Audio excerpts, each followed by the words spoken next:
कमळी या मालिकेचा आजचा भाग आपण ऐकत आहोत प्रेक्षकांनो. खूपच मजेदार आणि त्याहूनही तो तेवढाच इंटरेस्टिंग आणि रंजक असणार आहे. इथे आता नयनतारा प्राजूला समजावत असते. ती म्हणत असते, हे बघ प्राजू, इथे तुला आता लग्न करावंच लागणार आहे. जोपर्यंत तू लग्न करत नाहीस तोपर्यंत तुझा दादासुद्धा लग्न करणार नाही. त्यामुळे मी आता बरेच स्थळं इथे शोधलेले आहेत आणि तुला त्याचे फोटो आणि बायोडाटा पाठवलेला आहे, किंवा इथे मी तुला तो देते. ते एकदा सगळे पाहून घे आणि त्यातील एखादं स्थळ तू निवड. पण इथे प्राजू म्हणत असते, पण मॉम मला नाही लग्न करायचं आत्ताच, तू लास्ट टाईम बघितलंस ना. त्यावर इथे आता नयनतारा म्हणत असते, प्रत्येक वेळी ती चूक होईल असं नाहीच. आता ह्यावेळी मी जातीने लक्ष घातलेलं आहे आणि त्यामुळे तुला लग्न करायचंच आहे. त्यावर आता इथे प्राजू म्हणत असते, मला शिक्षण पूर्ण करायचं आहे. इथे ऋषीदादाचं आणि त्याचबरोबर रोहितदादाचं शिक्षण पूर्ण झालं. रोहितदादाने तर त्याच्या आवडीच्या मुलीसोबत लग्नसुद्धा केलं. आणि मग मलाच असं का करतेस तू? मला आत्ताच लग्न नाही करायचं, शिक्षण पूर्ण करायचे माझं. त्यावर नयनतारा म्हणत असते, ऑफकोर्स इथे शिक्षण तर तुला करायचंच आहे. लग्न झाल्यावरती सुद्धा तू इथे शिक्षण पूर्ण करणारच आहेस. आणि हे बघ, इथे वेळच्या वेळी सगळ्या गोष्टी झालेल्या चांगल्या असतात. आणि सगळ्यात महत्त्वाची गोष्ट म्हणजेच की जर एकदा लग्न झालं तर इथे ऋषीदादासुद्धा लग्न करण्यासाठी तयार आहे आणि तो लग्न करू शकतो, असं इथे आता ती बोलत असते. आता ह्या सगळ्या गोष्टी इथे बोलल्यानंतर इकडे मात्र प्राजू म्हणत असते, मी किती वेळा सांगितलंय की मला नाही लग्न करायचंय, प्लीज तू समजून का घेत नाहीस. इकडे नयनतारा म्हणत असते, बास, मी जे बोलले ते इथे फायनल आहे आणि उगाचच हट्ट करायचा नाही, समजलं. जे फोटो पाठवले त्यातील एक फोटो सिलेक्ट कर आणि मला सांग, माझ्याकडे अजिबातच वेळ नाही आहे. इकडे आता ती प्राजू हट्ट करत असते, पण नयनताराने तिच्यावर ओरडून आवाज चढवून इथे तिला शांत केलेलं असतं. प्राजू लगेचच तिथून निघून गेलेली असते. प्राजू निघून गेल्यावर आता ऋषी उठून उभा राहतो आणि तो म्हणत असतो, काय हे आई, तिच्यावर एवढं ओरडायची काय गरज होती? चिडली ना ती? हो, हे सगळं तुझ्यामुळेच होत आहे. तू जर ही अट घातली नसतीस, एकदा प्राजूचं लग्न झाल्याशिवाय तुला लग्न करायचं नाही असं जर म्हटला नसतास तर आज ही वेळ आलीच नसती. आता तुझी जिम्मेदारी आहे तिला कशा पद्धतीने इथे समजायचंय आणि काय करायचे ते, समजलं. इथे तिला कन्व्हिन्स करणं हे तुझं काम आहे. तिचं लग्न सुद्धा होणार आहे. इकडे तो नयनताराशी बोलत असतो, पण नयनताराने स्पष्टपणे तिचं मन सांगितलेलं असतं. इकडे आता अन्नपूर्णाने इथे कामिनी, रागिनी आणि त्याचबरोबर कमळीला अनिकाला ह्या सगळ्या गोष्टी इथे सांगितलेल्या असतात की आता तू तिकडे जायचं आहेस आणि कमळीला इथे मानाने सन्मानाने इथे घेऊन यायचं आहेस. ह्या सगळ्या गोष्टी सांगितलेल्या असतात. आणि ह्या सगळ्या गोष्टी सांगितल्यानंतर आता इकडे अनिका गाडीत बसलेली असते आणि ते म्हणत असते, ग्रॅनी आजी पण ना, खरंच त्या ग्रॅनी आजीला इथे कमळीचा खूपच जास्त पुळका आहे. त्या कमळीची एवढी लायकी तरी आहे का गं? इथे आजी, आपण तिला इथे घ्यायला आलेलो आहोत असं म्हणूनच आता इकडे ह्या तिघींचं डिस्कश इथे सुरू असतं. आता 2 गाड्या ह्या लोक घेऊन आलेले असतात. ड्रायव्हर खाली उतरलेला असतो आणि तेव्हाच आता इकडे कामिनी म्हणत असते, हे बघ, एवढं चिडचिड करू नकोस प्लीज, जरा शांत हो. आत्ता आपल्या बाजूने हे सगळे काही गोष्टी झालेल्या नाही आहेत. काही जरी झालं तरीसुद्धा आपल्याला तिला इथे घेऊन यावंच लागणार आहे आणि त्याचसोबत आपण आता जास्त काही ते नाही करू शकत असं सुद्धा आता इथे जी कामिनी आहे ती इथे बोलत असते. आणि त्यावर आता तू जरा शांत बस, आता सगळं काही आपल्यासोबत उलट होत आहे. इकडे मात्र अनिका म्हणत असते, पण इथे तिला जी काही कबड्डीची प्रॅक्टिस आहे, कबड्डीचा खेळ आहे, तिथून आऊट करायचा आहे, त्या ह्या कॉलेजमधून सुद्धा आऊट करायचं आहे असं इथे ती बोलते. त्यावरच आता कामिनी म्हणत असते, अगं कबड्डीच्या खेळामध्ये तर तिला इन होऊच देणार नाही, तर आऊट करण्याचा प्रश्न कुठं आहे? आणि त्यासोबत सगळ्यात महत्त्वाची गोष्ट म्हणजेच की तिला इथे ह्या सगळ्या गोष्टीतून सुद्धा मी बाहेर काढेलच असं सुद्धा आता इथे ती बोलत असते. आता हे सगळं काही इथे ती बोलल्यानंतर मात्र इकडे आता दुसऱ्या बाजूला एक महत्त्वाची गोष्ट झालेली असते प्रेक्षकांनो, आणि ती म्हणजेच की इकडे आता कामिनीने ड्रायव्हरला बोलवलेलं असतं आणि ड्रायव्हरला बोलवल्यानंतर आता लगेचच ती ड्रायव्हरला सांगत असते, हे बघा, तिथे कमळी मॅडम आहेत आणि तिथे कमळी मॅडम असल्याकारणाने आता इकडे तुम्हाला एक गोष्ट करायची आहे आणि त्याचसोबत तुम्हाला इथे तिथे आतमध्ये जायचं आहे आणि तिला असं सांगायचं आहे की आता अन्नपूर्णा मॅडमच्या सांगण्यावरून इथे आम्ही तिला घेण्यासाठी आलेलो आहोत. तेवढ्यात लगेचच ड्रायव्हर तयार होतात आणि ड्रायव्हर तयार झाल्यावर आता इथे लगेचच ते कमळीच्या हॉस्टेलच्या खोलीमध्ये जातात. कमळीच्या हॉस्टेलच्या खोलीमध्ये गेल्यानंतर इकडे कमळी आणि निंगी ह्या सामानावरत असतात. तेवढ्यातच आता कमळी आणि निंगीचं लक्ष ड्रायव्हर काकांकडे जातं आणि तेव्हा इथे कमळी म्हणत असते, अहो ड्रायव्हर दादा या ना तुम्ही इथे. त्यावर लगेचच आता इकडे निंगी बघत असते. त्यावर ड्रायव्हर म्हणत असतात की तुम्हाला इथे अन्नपूर्णा मॅडमने घरी बोलवलेला आहे आणि तुम्हाला घेण्यासाठी इथे कामिनी मॅडम, रागिनी मॅडम आणि अनिका मॅडम आलेल्या आहेत आणि गाडी हॉस्टेलच्या खाली उभी आहे. त्यावर लगेचच आता इकडे निंगी कमळीला बाजूला घेते आणि म्हणत असते, बघितलंस कमळे, आया ना ऊट पहाड के नीचे, म्हणजे बघ ना ह्यांची चांगलीच जिरवली दिसते अन्नपूर्णा मॅडमने. पण आपण अजिबात असं जायचं नाहीये, थांब आता बघ मी माझा कसा गावरान ठसका ह्यांना दाखवते. असं म्हणूनच ती आता तिथे असलेल्या एका गाठोड्यावर बसते, अगदीच पायावर पाय मांडूनच बसलेली असते. आणि तेव्हा इथे ती म्हणत असते, आता बघा तुम्ही आत्ताच्या आत्ता खाली जायचे आणि त्या कामिनी मॅडमला असं सांगायचं आहे, जोपर्यंत तुम्ही इथे येत नाहीत तोपर्यंत कमळी मॅडम अजिबात येणार नाहीत, त्या खूप बिझी आहेत असं सांगा. आणि मी ज्या पद्धतीने बोलले ना तसंच तुम्हाला जाऊन सांगायचं आहे. इकडे मात्र कमळी म्हणत असते, अगं निंगे काय हे, अगं गप ग कमळे, तू काय तुले शहाणी आहेस, तुझा चांगुलपणा उगतच नाही तिथे तू दाखवू नकोस.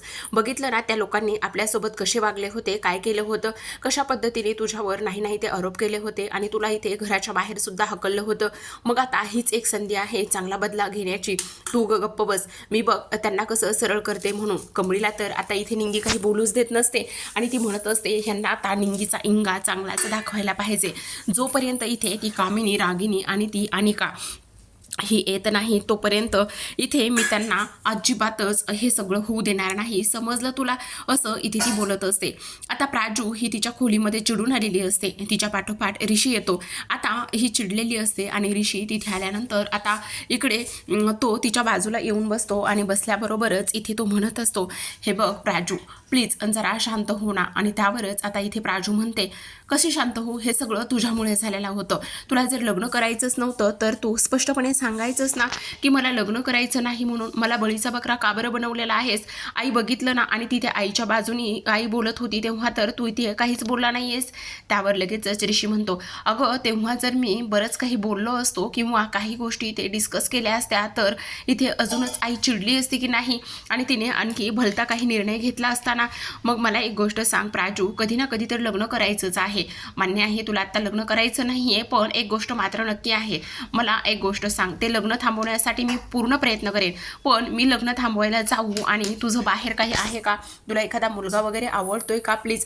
त्यावर आता इकडे प्राजू म्हणत असते, काही काय रे दादा, मला तसं कोणी आवडत नाहीये, पण सगळ्यात महत्त्वाची गोष्ट म्हणजेच की अनोळखी मुलाबरोबर मला लग्न करायचं नाही आणि सगळ्यात मेन महत्त्वाची गोष्ट म्हणजेच की तो मुलगा ओळखीचा असावा आणि त्यासोबत तो मुलगा चांगला असावा. लास्ट टाइम बघितलंस ना काय झालं ते. त्यावर आता इकडे ऋषी म्हणत असतो, तू नको काळजी करूस, ह्या सगळ्या गोष्टीची जिम्मेदारी इथे मी घेतो. कशा पद्धतीने हे सगळं करायचं आहे आणि काय नाही करायचं हे सगळं इथे मी पाहीन. तू फक्त आणि फक्त इथे मी सांगेल त्या पद्धतीनेच तू इथे करणार आहेस, असं इथे आता ती लोक त्याला सांगत असतात. आता इकडे मात्र सगळ्यात महत्त्वाची आणि एक इंटरेस्टिंग अशी गोष्ट झालेली असते. जो ड्रायव्हर आहे तो मात्र परत आलेला असतो आणि ड्रायव्हर परत आल्यानंतर आता इथे तो येऊन बोलतो आणि इथे येऊन बोलल्यानंतर लगेचच आता इथे तो म्हणत असतो की इथे त्या लोकांनी येण्यासाठी स्पष्टपणे नकार दिलेला आहे. त्यांनी असं सांगितलेलं आहे की नाही, आम्ही इथे येणार नाही जोपर्यंत तुम्ही स्वतः आम्हाला बोलवायला येत नाही तोपर्यंत. असं हे सगळं काही ऐकल्यानंतर मात्र आता इकडे कामिनी, रागिनीला खूपच मोठा धक्का बसतो. त्यावर लगेचच आता इथे ती म्हणत असते, बघितलंस त्या कमळी टिंगळी निंगीला किती माज आहे म्हणून, आणि आता आपल्याला तिथे जायचं आहे बोलवायला. नाही मी अजिबातच तिथे येणार नाही, समजलं तुला, असं इथे ती बोलत असते. आणि जर आपण तिथे तिला बोलवायला गेलो तर इथे माझं काय नाव राहणार आहे. इथे हॉस्टेलमधील सगळ्या मुली मला इथे ओरडतील, बोलतील आणि त्याचसोबत माझी खिल्ली उडवतील. इथे म्हणतील की अनिका बजाज इथे आता ह्याच्यासाठी आलेली आहे, ती म्हणजेच की इथे जी कमळी आहे तिला घेण्यासाठी आलेली आहे. नाही मी असं अजिबातच काही करणार नाही, समजलं. काही जरी झालं तरी सुद्धा मी इथे त्या कमळीच्या त्या हॉस्टेलवर येणार नाही, समजलं अज्जी तुला.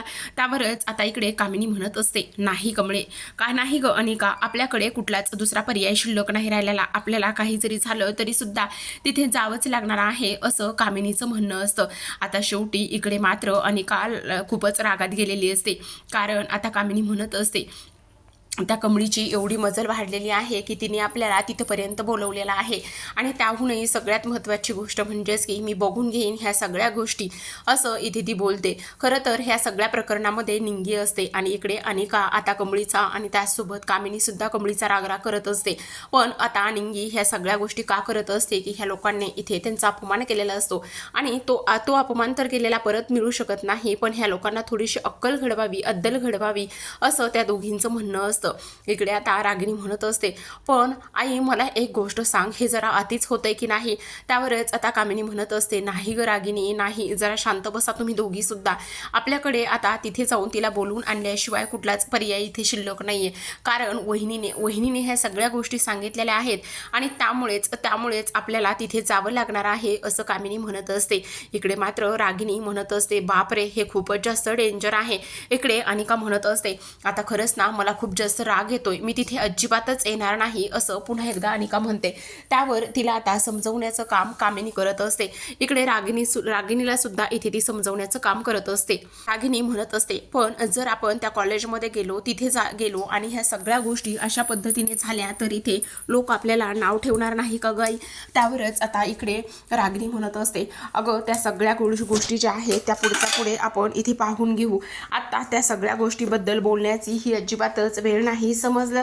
आता फक्त एकच गोष्ट करायची आहे आणि ती गोष्ट म्हणजेच की इथे काही जरी झालं तरी सुद्धा इथे आता त्या दोघींना इकडे घेऊन यायचं आहे। तर इकडे आता दुसऱ्या बाजूला गावाकडे इथे सरून जात्यावरती दळणदळत असते आणि तेव्हाच इथे जातं ती फक्त आणि फक्त इथे गोलगोल फिरवण्याचं काम करत असते।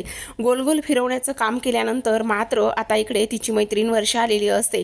तिची मैत्रीण वर्षा आल्याबरोबर इथे ती तिला म्हणते, अगं सरू काय हे तू काय करत आहेस? हे बघ अगं त्या त्या पिठाचं तेल होण्याची वेळ आलेली आहे, तरीसुद्धा इथे तू नुसतं गोलगोल का फिरवत आहेस? काय चाललेलं आहे?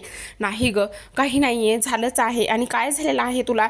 आणि तू अशी का वागतेस? हल्ली बरेच दिवस झालं तू शेतामध्ये सुद्धा आली नाहीयेस, सगळं काही ठीक तर आहे ना? ह्या सगळ्या गोष्टी इथे ती तिला विचारत असते।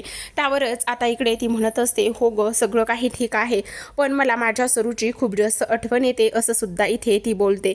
आता ह्या सगळ्या गोष्टी इथे बोलल्याच्या नंतर इकडे मात्र दुसऱ्या बाजूला आता कामिनी, रागिनी आणि अनिका ह्या एका पाठोपाठ एकच हॉस्टेलच्या तिकडे खोलीकडे कमळीच्या निघालेल्या असतात। सगळेजण आता इथे डिस्कस करायला सुरुवात करतात की ही लोक इकडे काय करत आहेत आणि कशामुळे इकडे ही लोक आलेली आहेत असं इथे ते बोलत असतात।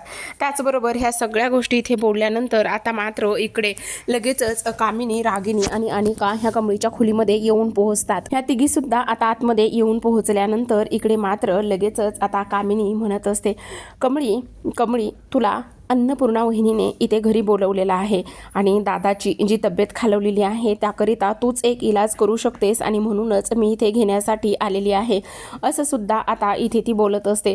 ह्या सगळ्या गोष्टी इथे ती बोलल्यानंतर मात्र लगेचच आता इकडे निंगी म्हणत असते, नाही सॉरी आम्हाला अजिबातच यायला जमणार नाही, आम्हाला खूप अभ्यास आहे, खूप कामं आहेत, आम्ही नाही येऊ शकत असं ती म्हणत असते। त्यावर लगेचच आता कमळी ह्या सगळ्या गोष्टी पाहत असते आणि पाहिल्याच्या नंतर आता कामिनी म्हणत असते, हे बघ असं करू नकोस प्लीज, आम्ही खूप आशेने इथे आलेलो आहोत। तर तेवढ्यातच अनिकाला इथे भिंतीवर लावलेला एक फोटो दिसतो आणि तिला तो फोटो दिसल्यानंतर आता ती फोटो घेते आणि ती म्हणत असते, ऋषीने ह्या फोटोवरती साईन कशी केलेली आहे, ऋषीची ह्या फोटोवरती साईन का आणि कशामुळे आहे असं इथे ती बोलते। आता ह्या सगळ्या गोष्टी बोलल्यानंतर ती फोटो घेते। तेवढ्यातच निंगी तिच्याकडून तो फोटो जो आहे तो ओढून खेचून काढण्याचं काम करत असते।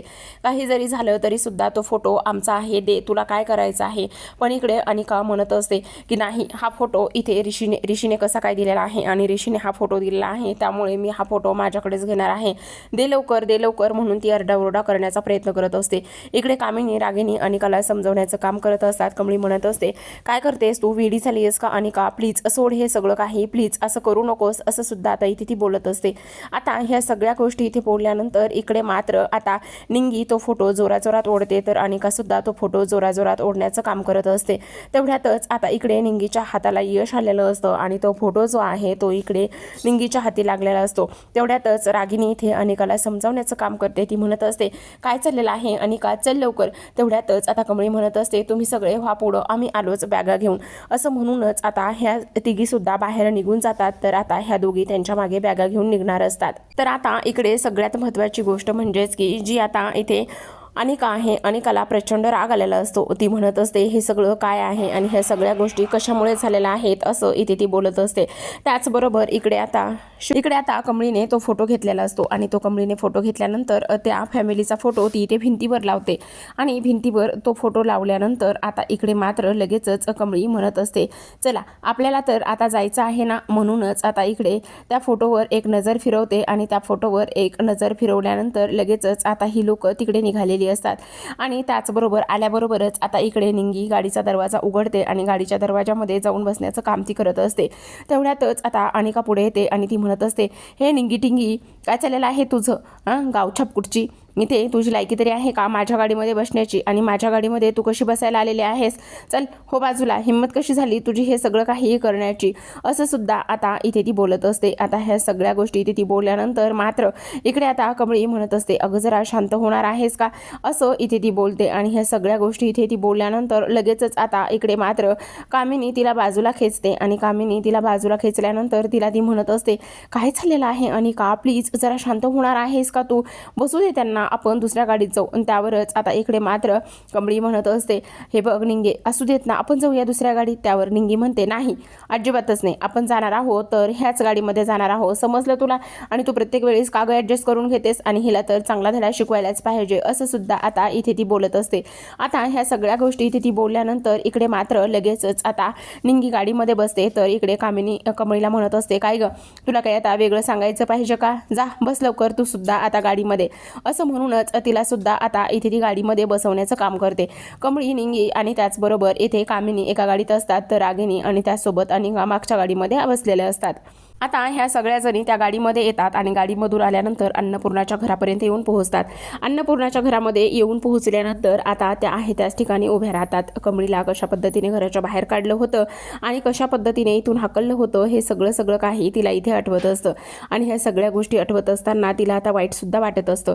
तेवढ्यातच आता इकडे कामिनी आलेली असते आणि कामिनी म्हणत असते आता घरी येण्यासाठी दुसरं काही आमंत्रण द्यावं लागणार आहे का, तर इकडे अनिका खूपच जास्त रागवलेली असते. रागिनी म्हणत असते मम्मी आता जे काही करायचं आहे ना ते प्लीज फक्त आणि फक्त इथे तूच करणार आहेस, कारण बघ ना आता ती एवढी चिडलेली आहे ना, आणि एवढी चिडलेली असल्या कारणाने आता मला कळत नाही काय करायचे आणि काय नाही म्हणून. हे बघ तिने ह्या असल्या चिडलेल्याच्या ह्याच्यामध्ये किंवा रागाच्या भरामध्ये आणखी दुसरं काही ते करू नये, त्यामुळे तूच इथे तिला समजव, असं इथे ती तिला बोलत असते. आता ह्या सगळ्या गोष्टी इथे ती तिला बोलल्यानंतर लगेचच आता इकडे मात्र दुसऱ्या बाजूला कमळी आणि निंगी विचार करत असतात. निंगी म्हणत असते चल ना आपण जाऊयात आतमध्ये. त्यावरच आता इकडे कमळी म्हणत असते हो ग जायचं तर आहेच, पण मला खूप जास्त टेन्शन आलेलं आहे, बघ ना कशा पद्धतीने ह्या लोकांनी आपल्याला बाहेर काढलं होतं, कशा पद्धतीने आपल्यावरती नाही ते आरोप इथे केले होते आणि त्यामुळेच मला आता इथे खूप जास्त वाईटसुद्धा वाटत आहे, असं सुद्धा आता इथे ती बोलत असते. तेव्हा दोघींनी एकमेकांच्या हातामध्ये हात धरूनच घरामध्ये प्रवेश करण्याचा प्रयत्न केलेला असतो.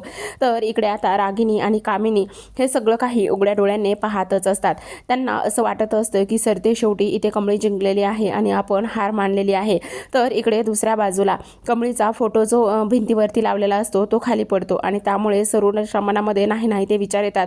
ती रडायला लागलेली असते आणि रडत असतानाच आता इकडे मात्र इकडे फोटो पडल्यामुळे ती खूप अस्वस्थ झालेली असते, रडत असते आणि ती म्हणत असते नाही काही जरी झालं तरी सुद्धा माझी निंगी इथे कमळी इथे कुठल्या तरी मोठ्या संकटात आहे, देवी आई देवी तुळजाई तिचं रक्षण कर म्हणून ती रडत असते. तेवढ्यातच तिथे वर्षा येते आणि ती म्हणत असते अगं काय झालंय तू एवढी का रडत आहेस. त्यावर लगेचच आता इकडे ती म्हणत असते नाही ग माझी कमळी कुठल्या तरी संकटात आहे. आणि तेव्हा तिथे ती म्हणत असते अगं असा धीर सोडून कसं चालेल ग तुला, प्लीज असा धीर इथे सोडू नकोस तू, आणि हे सगळं काय आहे आणि त्याचबरोबर इथे ह्या सगळ्या गोष्टी तू अशा पद्धतीने नको करूस, असं सुद्धा आता इथे ती बोलत असते.